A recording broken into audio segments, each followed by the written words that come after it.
And then he makes this prophecy. He's troubled in the spirit, and he says, one of you shall betray me. And then the disciples looked on one another, doubting of whom he spake.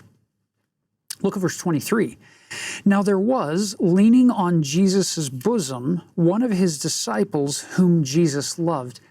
Can you see how in this kind of a reclined seating arrangement, that would be perfectly natural for John to be able to be in the bosom of Jesus as opposed to sitting at a table? And so Simon beckoned to him that he should ask who it should be of whom he spake. He then, lying on Jesus' breast, saith unto him, Lord, who is it?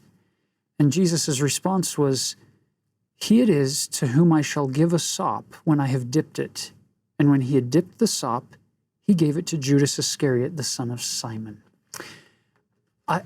I could be wrong on this, but it seems that if you're reclining at a table with food here, and he takes a piece of maybe unleavened bread and dips it in charoset, the sop, that you're not able to reach very far to give that piece of bread to people. You could give it to the person sitting in front of you, but we know who's sitting in front of him because John is leaning in the Savior's bosom.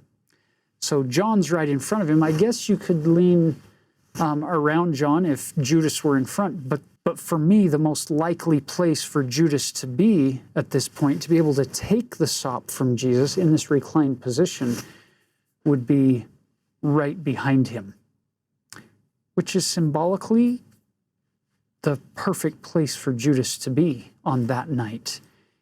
He's got the back of the Savior. It's this, I've got your back. The ultimate backstabber, the betrayer, is right there. And Jesus hands him the sop. At which point, some of you are wondering, why didn't the rest of the apostles just gang tackle Judas and beat him up and say, no, you're not going to betray Jesus? John gives you the answer. Let's go to verse 27. And after the sop, Satan entered into him. Then said Jesus unto him, That thou doest, do quickly. Now no man at the table knew for what intent he spake this unto him, for some of them thought, because Judas had the bag, he's the treasurer, he's taking care of their budget, that Jesus had said unto him, Buy those things that we have need of against the feast, or that he should give something to the poor. Remember, in John's gospel, the feast of the Passover is going to be the next night. So Judas, go and make some purchases for our feast of the Passover tomorrow night. And so all the other apostles are around the table going, okay, that's what's happening.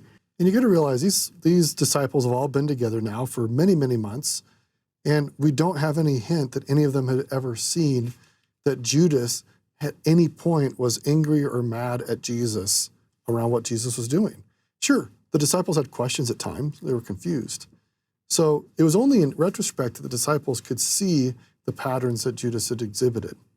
And there's been some speculation about what would have motivated Judas Iscariot. And one of the proposals I think is kind of interesting. At this time of the Jews, there were many Jews who felt that Rome needed to be violently overthrown and out of power in Israel by military force.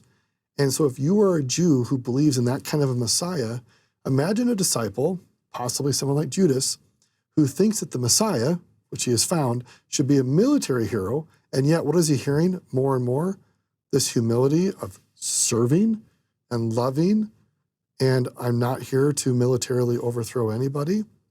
You might feel like you've been deceived, or that this is a false Messiah, and it's time to remove this Messiah. And this gets back to something we said in other episodes. What we think about people will be true for us about them.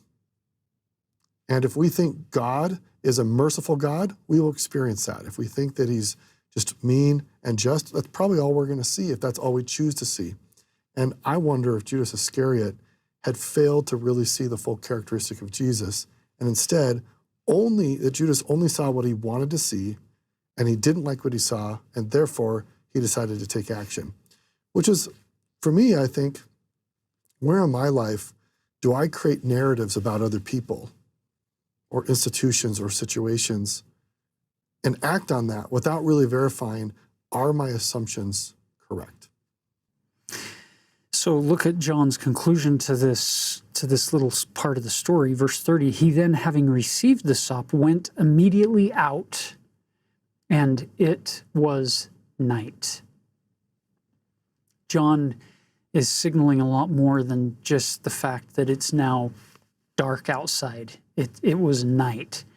This is a dark moment where Judas Iscariot is going out into the night to now work with those chief priests and scribes to betray Jesus.